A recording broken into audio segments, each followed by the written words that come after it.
Hi, it's Donna here. Welcome back. Long time no speak. I apologise for such a long absence. I have been just really busy with work and daily life and all the trials and tribulations that come with it. But I thought that today I would invite you to do some journaling with me.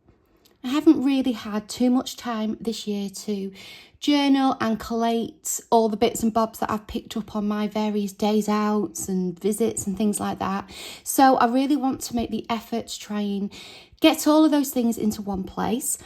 I have recently had 2 visits to York, which is in the northeast of England.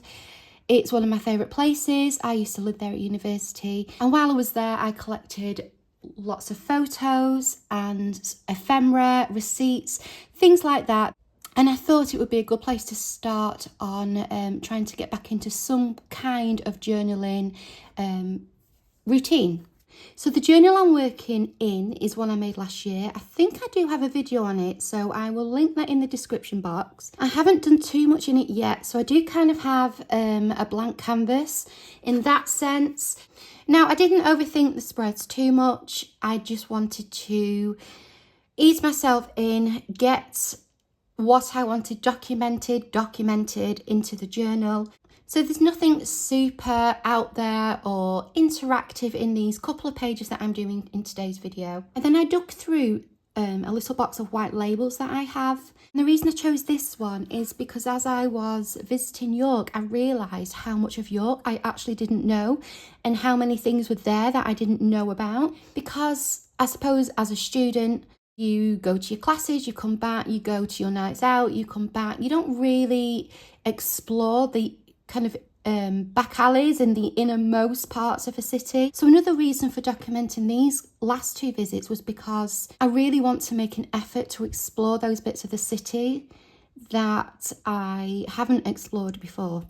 So another way I thought I could ground the pictures is just to back them on some scrap paper, just to make them stand out from the kind of ledger page in the background on that left hand side. So I just found some scrap paper in colours that I thought would work well. A little bit of ink around the outside just to help the edges of the photographs pop.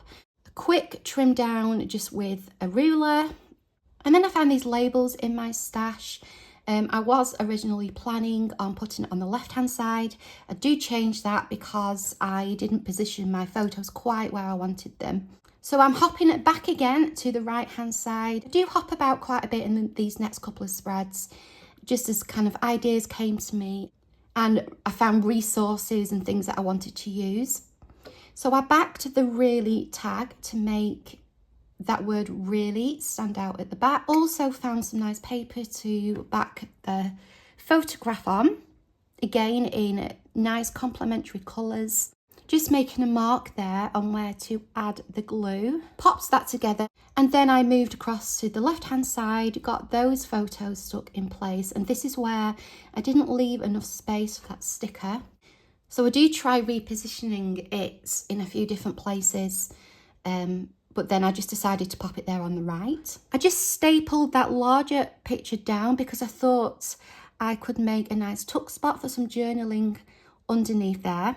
And also I could slide the little sticker there as well. So that was the first spread. Very quick, simple, easy, nothing special, like I said. We're then moving on to some more photographs of the Castle Museum in York and Fairfax House. And again, I'm doing a very simple spread just with the photographs. I do make a little pocket as well. And I found this sewing paper in like my scrap paper box, used it to decorate the blank side of the photo on the previous page. And then I found this pre-made envelope in my stash already. I do have a video on this as well, which I will link. I thought the colours in this worked really well, and you can see me moving it about a little bit there, just trying to kind of work out the position and what I want to do with it. But I do end up using it as a little tuck spot and as a pocket as well to hold a journaling card. The picture of the Castle Museum, I'm just popping on the front. Just a nice way of adding an extra photo on when there's not a lot of room on the actual page. And then I'm sticking the envelope down on 3 sides to make a tuck spot and popping that down as well.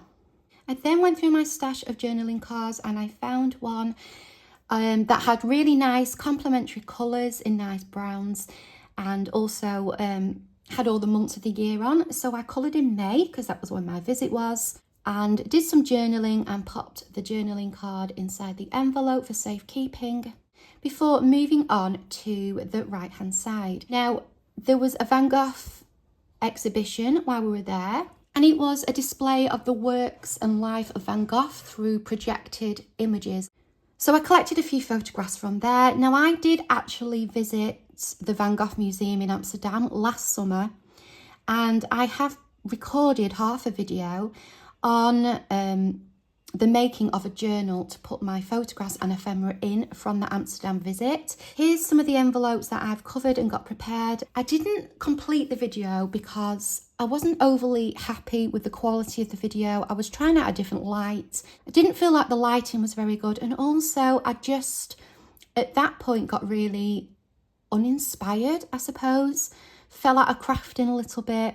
I just didn't have the motivation to finish it or to film. But I thought I would just show you these anyway. I may go back to that video at some point, finish it off. Let me know in the comments if you think you'd like to see that. But I did have lots of spare bits of paper from there, which I thought I would use to make a belly band on that right hand side. So I had one that was perfect size, just trimmed it down to get some straight edges, backed it with some stronger paper, and then decided to use a border punch to just decorate that a little bit, give it something a little bit extra. Added some glue top and bottom and then attached that to the page, and then that acted as some extra space to put the photographs as well as being able to add extra things underneath. So I did have actually one spare photo which didn't fit too well, which I decided to add behind the belly band, but obviously that photo is quite small. So I found a tab from my pre-made stash. I have a video on making these tabs. They're just made from labels. These are labels from my own kit in my Etsy shop. I will link it for you. But I decided this one with the yellow and the blue went really nice with the colours, and I just added that on as a tab to help me pull that extra photograph out.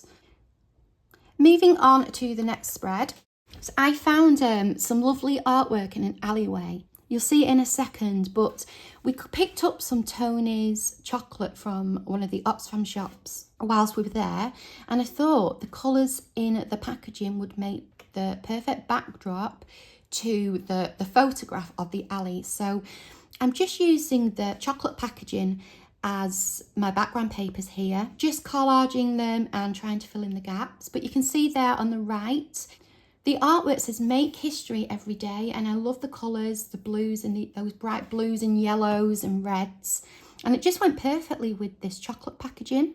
And I thought adding the wrapper was a good way of documenting something we bought, as well as having a practical use as well to cover those blank pages and to bring that picture together. And then I actually did continue the theme on the other page.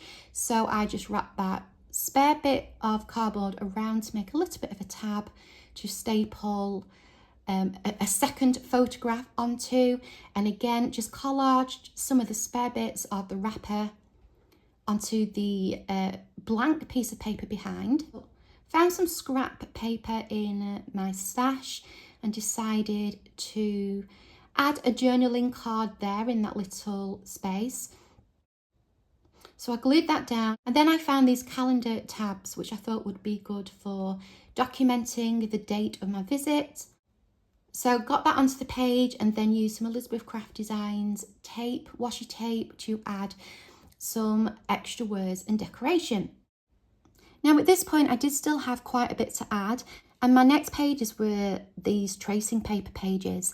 Now this journal is obviously pre-made, and at the time of making it I didn't know what I obviously was going to be adding onto the pages. This tracing paper wasn't ideal for what I wanted to add. It wasn't strong enough. Had I been wanting to use it to protect a piece of art or something a little bit more delicate behind it, it would have been great. But in this instance I actually decided to cover it with some scrap book page, because in our hotel room we had this leaflet of the ghost walks, and I thought that would make an ideal folio to pop some extra photographs in, and then any other bits that I wanted to clip into there as well. We went to a place called York Cocoa Works, which was new to me. It was a lovely hot chocolate shop where you could purchase hot chocolate and also bars of chocolate. You could also attend tours and workshops there as well. I thought this would be an ideal place to store the photographs, and also the next time I go back to York, I would like to pick up a leaflet for the York Cocoa Work. So this little handmade folio will work as a place for me to pop that into and keep that safe. So at this point, I realised I really did have a lot of stuff still to add. So I am going to actually do a part 2 of this video where I complete the rest of the journaling.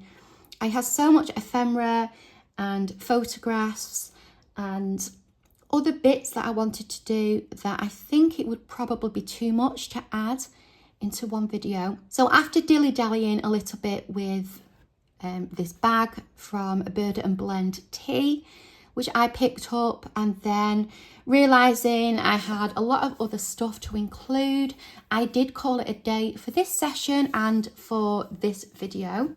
But I will be back with a part 2 as soon as I can get it out. I'm hoping to be able to get back into videos again and to some kind of routine. I just want to say thank you very much for watching. Don't forget to follow or add your notification bell so you know when I upload part 2. Give me a like and a share if you have the time, and possibly subscribe to the channel. Thanks for joining me today. Take care, and I'll see you soon.